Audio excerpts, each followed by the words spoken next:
நகரங்களின் கூட்ட நெரிசல் நடுவே ஒரு புனித அமைதியாய் திகழ்கிறது மயிலாப்பூர். அங்குள்ள வீதிகளில் காற்று வீசும் போதெல்லாம் சிவபெருமானின் மனம் பரவும் போல தோன்றும். அந்த மண்ணில்தானே திகழ்கிறது உலக புகழ்பெற்ற கபாலீஸ்வரர் திருக்கோவில். இந்த ஆலயத்தின் ஒவ்வொரு கல்லும் ஒவ்வொரு கம்பமும் ஒரு கதை சொல்லுகிறது. 1000 ஆண்டுகளுக்கு மேலாக இந்த கோவில் பக்தர்களின் நம்பிக்கையை தாங்கி நிற்கிறது.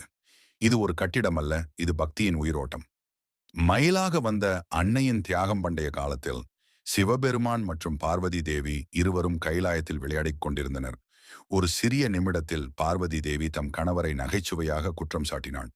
அந்த சின்ன விஷயம் பெரும் விளைவை கொண்டது. சிவபெருமான் தம் தபசில் தங்கியிருந்த போது அவள் இடையூறு செய்ததாக கூறி அவளை மனிதராய் பிறந்து தவம் செய்ய சாபமிட்டார். அந்த சாபத்தை ஏற்றுக்கொண்டு பார்வதி தேவி தன் கருணையால் பூமிக்கு இறங்கினாள். அவள் மனித வடிவில் அல்ல, ஒரு மயில் வடிவில் வந்தாள். அதனால்தான் அந்த இடம் மயிலாப்பூர் என்று அழைக்கப்பட்டது. மயில் வந்த ஊர் என.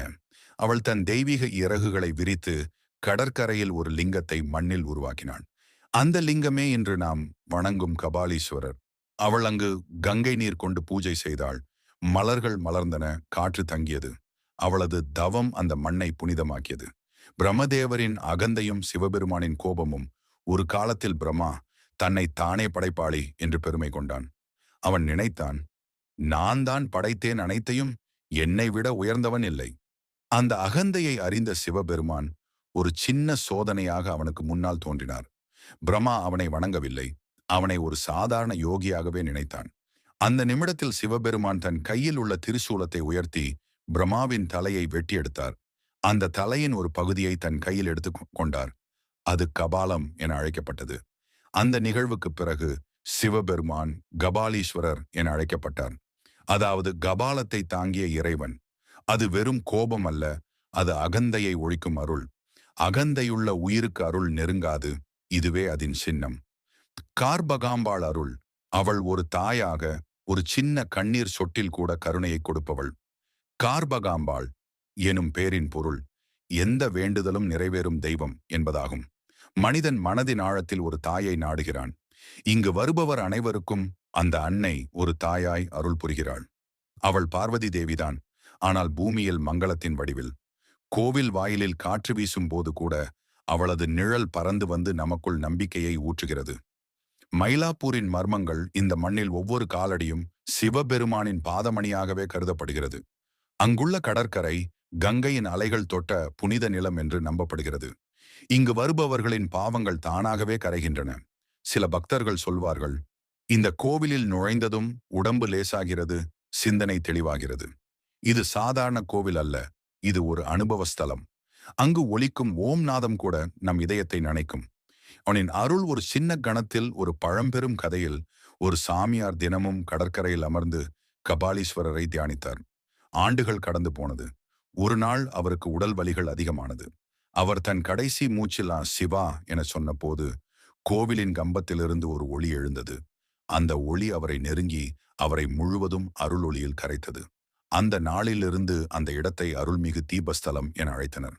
இன்றும் கோவில் கம்பத்திலிருந்து மாலை நேரத்தில் வெளிச்சம் பிரகாசிக்கும் போது பக்தர்கள் அதை பார்த்து அந்த சாமியாரை நினைவு கூர்கிறார்கள். மரங்களின் மறை அர்த்தம். கோவிலின் உள்ளே ஒரு புனித மரம் உள்ளது. அது பழமையான பீபல் மரம் என்று கூறப்படுகிறது. அந்த மரம் கீழே நின்று ஓம் நம சிவாய என்று ஜபிக்கும் போது மனதில் தேங்கிய துயரங்கள் அனைத்தும் உருகிவிடுகின்றன. மரத்தின் தண்டு சிவனின் வடிவம் போல வளைந்து நிற்கும்.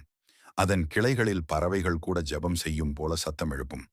சிறு குழந்தையின் பக்தி. ஒரு சிறு பையன் தினமும் கோவிலுக்கு வந்து சிவா என்று கூப்பிடுவான்.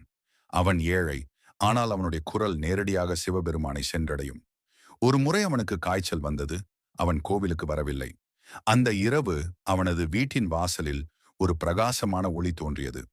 அவனது தாயார் கதவை திறந்தபோது அந்த ஒளியில் சிவபெருமான் தாமே நின்றிருந்தார். அவர் குழந்தையின் நெற்றி மீது கை வைத்தார். அடுத்த நாள் அந்த பையன் குணமடைந்தான். அந்த கதை இன்று வரை அந்த பகுதியில் பேசப்படுகிறது. பக்தியின் அலை தணியாது. கபாலீஸ்வரர் கோவிலின் கதவுகள் எப்போதும் திறந்தவையாகவே இருக்கின்றன. அங்கு நுழையும் ஒவ்வொருவரும் தங்களது கடந்த வாழ்வின் பாவங்களை வெளியே விட்டுவிட்டு உள்ளே செல்கிறார்கள். அந்த தருணத்தில் அவர்களின் இதயம் ஒரு புனித நிலமாக மாறுகிறது. கோவில் கட்டுமானத்தின் மர்மம். கபாலீஸ்வரர் கோவில் இன்று தெரிந்த வடிவில் நிற்கும் முன்னர் இது ஒருமுறை கடலுக்குள் மறைந்திருந்ததாக பழமையான நூல்கள் கூறுகின்றன. பல்லவ அரசர்கள் காலத்தில் ஒரு கடல் பெருக்கு வந்தது. அப்போது மயிலாப்பூர் பகுதி நீரில் மூழ்கியது. ஆனால் புனித லிங்கம் மட்டும் அசையாமல் அதே இடத்தில் ஒளி வீசியது. அந்த ஒளியை பார்த்த பல்லவ மன்னன், இது சாதாரண இடம் அல்ல, இது பரமசிவனின் இருப்பிடம் என்று உணர்ந்தான். அவன் கோவிலை கட்டி நவகோபுரம் எழுப்பி கல்லில் சிவநாமம் பொறித்தான். அந்த காலத்தில் உருவான சிற்பங்கள் இன்று வரை அதே வடிவில் திகழ்கின்றன. ஒவ்வொரு சிற்பமும் ஒரு வேதம் போல, ஒவ்வொரு கல்லும் ஒரு மந்திரம் போல. விஜயநகர அரசர்கள் செய்த புதுப்பிப்பு காலம் மாறியது. பல்லவ பேரரசு மறைந்த பிறகு விஜயநகர அரசர்கள் இந்த கோவிலின் பெருமையை மீண்டும் எழுப்பினர். அவர்கள் வடிவமைத்த கம்பங்கள், மண்டபங்கள் மற்றும் கம்பீரமான ராஜகோபுரம், இவை அனைத்தும் கலைநயத்துடன் தோன்றின. ஒரு அரசன் ஒருமுறை சொன்னான், இந்த கோவில் மனிதனால் கட்டப்பட்டது அல்ல, தெய்வங்கள் வழி நடத்தியது. அது உண்மை. ஏனெனில் கல்லை செதுக்கும் போது ஒவ்வொரு சிற்பியும் ஓம் நமசிவாய என்று ஜபித்ததாக சொல்லப்படுகிறது. அந்த நாதம்தான் கோவிலின் சுவர்களில் இன்று வரை அதிர்கிறது. கார்பகாம்பாள் திருக்கல்யாணம் பங்குனி மாதம் வந்தால் மயிலாப்பூர் விழித்தெழும். அந்த மாதத்தில் நடைபெறும் திருக்கல்யாணம் கபாலீஸ்வரர் மற்றும் கார்பகாம்பாள் திருமணம்.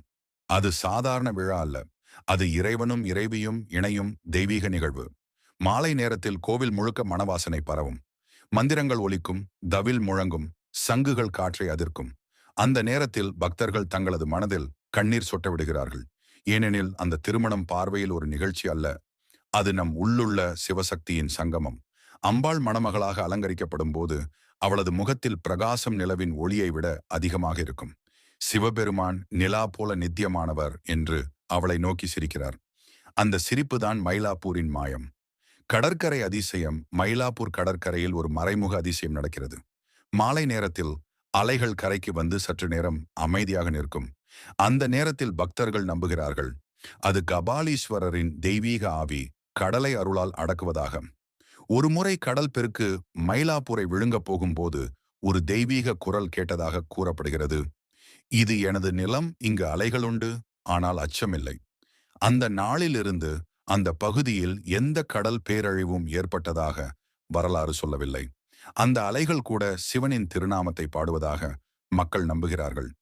கோவில் குளத்தின் புனித நீர். கோவில் பக்கத்தில் உள்ள கபால தீர்த்தம், அது சாதாரண நீர்நிலை அல்ல.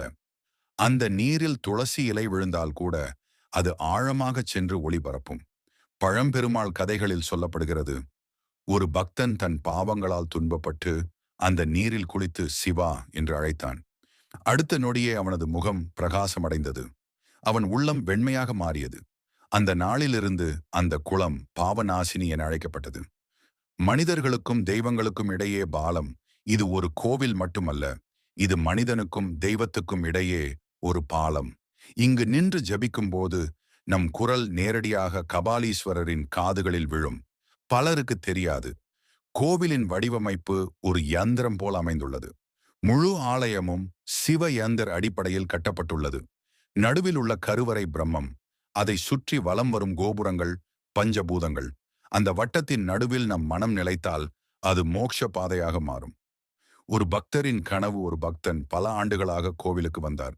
அவர் ஏழை, ஆனால் மனம் பெரும் பக்தி கொண்டது.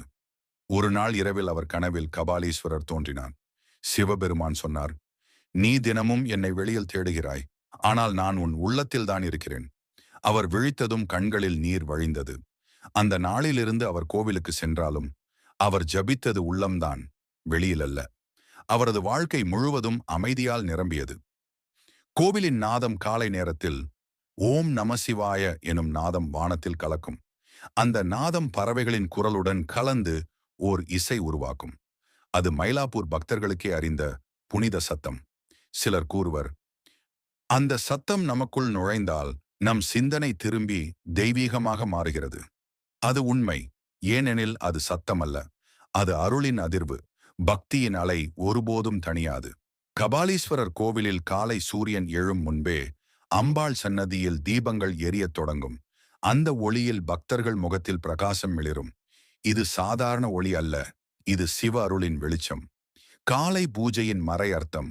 அன்று கதிரவன் தன் தங்க ஒளியை வீசும்போது கோவிலின் வாசல் திறக்கும் ஒலி ஒரு தெய்வீக இசை போல. அச்சமயம் பண்டிதர்கள் சிவாய நம எனும் மந்திரத்துடன் தீபம் ஏற்றுவார்கள். அந்த தீபத்தின் ஒளி மூலவரின் முகத்தில் விழும்போது அது உலகத்தின் இருளை அகற்றும் சக்தி பெறுகிறது. அந்த மந்திரங்கள் வெறும் வார்த்தைகள் அல்ல, அவை ஆற்றல், அவை அதிர்வு, அவை தெய்வீக அழைப்பு. பூஜை நேரத்தில் சங்கு முழங்கும் ஒலி மனிதனின் உள்ளே இருக்கும் கவலைகளை கரைக்கும். அந்த நேரத்தில் நின்று ஜபிக்கும் பக்தரின் சிந்தனை நிம்மதியடையும். அதுதான் இந்த ஆலயத்தின் மாயம். நீ பேசாமல் இருந்தாலும் இறைவன் உன் இதயத்தை கேட்கிறான். தீப ஆராதனை ஒளியின் வழி மாலை நேரம் வரும்போது கோவிலின் அனைத்து பகுதிகளிலும் தீபங்கள் ஏற்றப்படும். அந்த தீப ஒளி கருவறையை சுற்றி பாயும் போது அது மனிதனின் ஆன்மாவை தூய்மையாக்கும். ஒவ்வொரு தீபமும் ஒரு ஜீவனை குறிக்கும். தீபம் எரிந்தால் அதன் புகை வானத்தை அடையும். அதேபோல் பக்தியின் அலை உச்சியை தொடும். அந்த ஒளியின் வழியே நம் மனம் பரமசிவனை நோக்கி செல்கிறது. அந்த தீபம் அணைந்த பிறகும் அதன் வாசம் காற்றில் நீடிக்கும். அது நமக்கு ஒரு நினைவு. அருள் ஒருபோதும் அணையாது. நவகிரகத்தின் அதிசயம். கோவிலின் வடபுறத்தில் நவகிரகங்கள் அமைக்கப்பட்டுள்ளன. ஆனால் இங்கு அவை வேறு வகையில் நிற்கின்றன. சூரியன் நடுவில் அல்ல, இங்கு சனி பகவான் முன்னிலையில் இருக்கிறார். ஏன் என்றால் கபாலீஸ்வரர் தம் அருளால் சனியின் கோபத்தையும் கருணையாக மாற்றுகிறார். சனியின் பார்வை கபாலீஸ்வரரின் கரத்தில் விழும்போது அது அருளாக மாறும். அதனால்தான் இங்கு சனி தோஷம் நீங்கும் என்று நம்பிக்கை. பல பக்தர்கள் சனி பாதிப்பு நீங்கிய பின் கோவிலில் தீபம் ஏற்றி நன்றி செலுத்துவர். அன்னையின் அருளால் நடந்த அதிசயம். ஒரு பெண் பல வருடங்களாக தாயாக முடியாமல் துன்பப்பட்டாள். அவள் தினமும் கார்பகாம்பாளை நோக்கி, அம்மா, எனக்கு ஒரு குழந்தை என்று வேண்டினாள். ஆண்டுகள் கடந்து போனது. ஒரு இரவு அவள் கனவில் அம்பாள் ஒரு குழந்தையை தன் மடியில் வைத்து காட்டினாள். அவள் விழித்ததும் மனம் நிறைந்தது. அடுத்த மாதம் அவள் கர்ப்பமாகினாள். இன்று அந்த குழந்தை ஒரு பெரிய சிவபக்தன். அவன் தினமும் கோவிலுக்கு வந்து அம்மா நன்றி என கூறுவான். அம்பாளின் அருள் ஒரு வார்த்தை போதும். அவள் தரும் வாக்கு ஒருபோதும் மாறாது. பக்தர்களின் அனுபவங்கள். மயிலாப்பூரில் வாழும் ஒரு வயதான பாட்டி தினமும் கோவிலுக்கு நடந்து செல்வாள். அவள் கால்வலி இருந்தும் ஒரு நாள் கூட தவறமாட்டாள். ஒரு நாள் மழை மிகுந்தது. அவள் நடந்து செல்ல முடியாமல் வீட்டில் இருந்தாள். அந்த இரவு கனவில் சிவபெருமான் தாமே வந்து, நீ வராதாலும் நான் வந்துவிட்டேன் என்று சிரித்தார். அவள் விழித்தபோது வீட்டின் வாசலில் பூக்கள் விழுந்திருந்தன. அந்த பூக்கள் கோவிலில் மட்டுமே காணப்படும் வகை. அந்த நாள் முதல் அவள் சொல்வாள், சிவன் தூரத்தில் இல்லை, நம்பிக்கை உள்ள இடமே அவன் இருப்பிடம். தெய்வீக ஒளி. ஒரு தரிசனம். ஒரு முறை கோவிலின் அர்ச்சகர் தீபாராதனை செய்யும் நேரத்தில் கருவறை முழுக்க ஒரு ஒளி பரவியது. அந்த ஒளி சில வினாடிகள் மட்டுமே இருந்தது. ஆனால் அந்த நாளிலிருந்து அந்த அர்ச்சகர் பேசாமல் மௌனத்தில் தங்கிவிட்டார். அவரை யாரும் கேட்க முடியவில்லை. அவர் எழுதிச் சொன்னார், நான் பார்த்தது ஒளி அல்ல, அருள்தானே. சிவபெருமான் அருளின் பாட்டும் இங்கு நடக்கும் ஒவ்வொரு திருவிழாவும் ஒரு பாடலாகவே மாறுகிறது. தவில், நாதசுவரம், சங்கம், மணி அனைத்தும் சேர்ந்து ஒரு தெய்வீக ராகத்தை உருவாக்கும். அந்த இசை ஒவ்வொரு உயிரின் நரம்புகளிலும் அதிரும். அது நமக்கு நினைவூட்டுகிறது, சிவபெருமான் எல்லா சத்தங்களிலும் ஒலிக்கிறார்.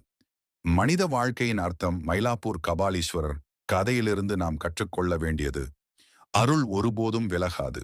அது நம்மிடம் வந்து சேர நம்மிடம் ஒரு நம்பிக்கை மட்டுமே போதும். சிவபெருமான் எப்போதும் நம் இதயத்தில் தங்கியிருக்கிறார். அவரை காண்பது கண்களால் அல்ல, நெஞ்சால். அவரை உணர்வது ஜெபத்தால் அல்ல, அன்பால்.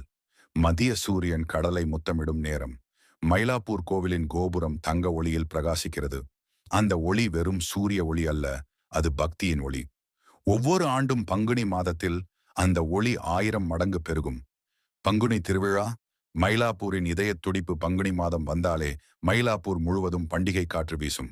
வீதிகள் தண்ணீரால் சுத்தம் செய்யப்படும். வீடு வீடாக தீபங்கள் ஏற்றப்படும். அம்பாள் கார்பகாம்பாள் மங்கள வஸ்திரத்தில் அலங்கரிக்கப்படுவாள். அவளது முகத்தில் புன்னகை மழை பெய்யும் போல மென்மையாக இருக்கும். கோவில் முழுவதும் மணி முழங்கும். அந்த நாளில் பக்தர்கள் சொல்வார்கள், இது நம் வாழ்வில் ஒருமுறை வேண்டிய தரிசனம். ஏனெனில் அந்த காட்சி ஆன்மாவை புதுப்பிக்கும். தேர் திருவிழாவின் அதிசயம். திருவிழாவின் உச்சம் தேர் திருவிழா. அந்த நாளில் கபாலீஸ்வரர் தேர் மீது எழுந்தருளி வீதியெங்கும் வருகிறார். தேர் சக்கரங்கள் மண் வழியே நகரும் போது அந்த ஒளி சடசடக்கும் அதிர்வும் பக்தியின் ஒளியும் ஒன்றாக கலந்து ஒலிக்கும். ஆயிரக்கணக்கான மக்கள் ஹர ஹர மகாதேவா என்று முழங்குகிறார்கள்.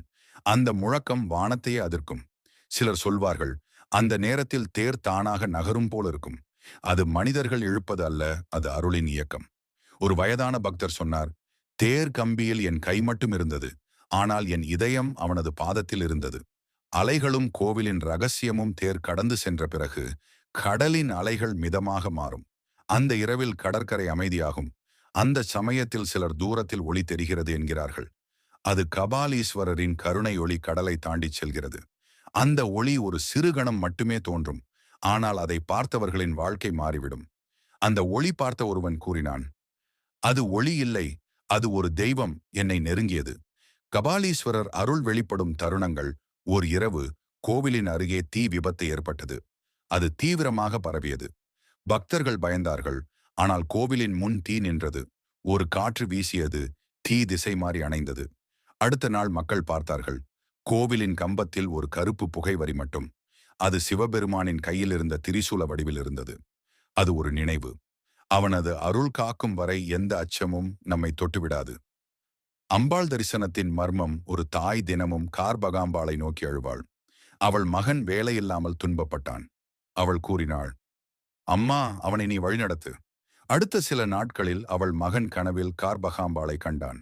அவள் சொன்னாள், நீ உன் பாதையை விட்டு விட்டாய், மீண்டும் ஒளிக்குள் வா. அவன் மறுநாள் திடீரென ஒரு வாய்ப்பு பெற்றான். அவன் வேலைக்கு சேர்ந்ததும் அவள் கோவிலில் சாத்திரி செய்து நன்றி கூறினாள். அந்த நாள் அவள் சொன்ன வார்த்தைகள் இன்றும் நினைவில். அவள் கேட்பாள், ஆனா நம்ம நம்பிக்கை நேர்மையா இருந்தாதான் பதில் தருவாள். புனித புராண காட்சிகள் பழைய தாளங்களில் எழுதப்பட்டிருக்கிறது. மயிலாப்பூர் கபாலீஸ்வரர் திருத்தலம் பார்வதி தேவி பெற்ற சாப நிவர்த்தி ஸ்தலம் என்பதாக.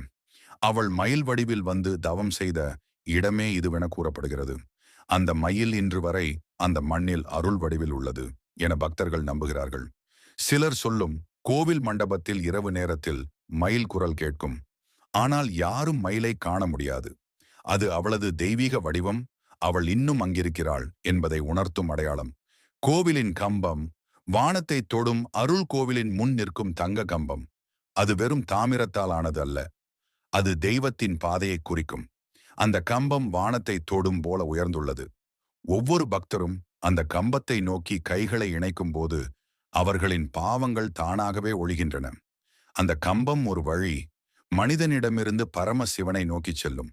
பக்தி மனிதனின் மிகப்பெரிய ஆயுதம். மயிலாப்பூர் கபாலீஸ்வரர் கோவிலின் உண்மை ரகசியம், அது கட்டிடம் அல்ல, அது பக்தியின் சக்தி. பக்தியுள்ளவன் ஒரு கல்லை நோக்கி சிவனை காண முடியும். அன்புள்ளவன் ஒரு தீப ஒளியில் பரம்பொருளை உணர முடியும். இந்த கோவில் நம்மை அதை செய்ய கற்றுக் கொடுக்கிறது. சிவபெருமான் நம்மை சோதிப்பார், ஆனால் ஒருபோதும் விட்டுவிட மாட்டார். அவனது மௌனம் கூட ஒரு அருள், அவனது காத்திருப்பு கூட ஒரு ஆசீர்வாதம். இரவு நேர அமைதி. இரவு நேரத்தில் கோவில் மூடப்பட்ட பிறகும் அங்கு ஒரு அமைதி நிறைந்திருக்கும். அந்த அமைதியில் கூட ஒரு நாதம் இருக்கும். ஓம் நமசிவாய என்ற மெல்லிய அதிர்வு. அந்த அதிர்வை உணரும் மனம் மீண்டும் சாதாரணமாக இருக்க முடியாது. அது சுத்தமடையும். அது பரமத்தை தொடும். திருக்கல்யாண மகோற்சவம், தெய்வங்கள் கலந்து கொண்ட திருமணம். பங்குனி மாதத்தின் இறுதி கடைசி நாள். அந்த நாள் கபாலீஸ்வரர் கார்பகாம்பாளுடன் தெய்வீக கல்யாணம் பெறுகிறார். அந்த நாளை திருக்கல்யாணம் என்று சொல்வார்கள். 3 உலகங்களும் அதை காண வந்து நிற்கின்றன என்று பக்தர்கள் நம்புகின்றனர். அன்று காலை முதல் கோவில் முழுவதும் வாசனை மூட்டும் பூக்கள், சந்தன நீர், தெய்வீக மந்திரங்கள் ஒலிக்கின்றன.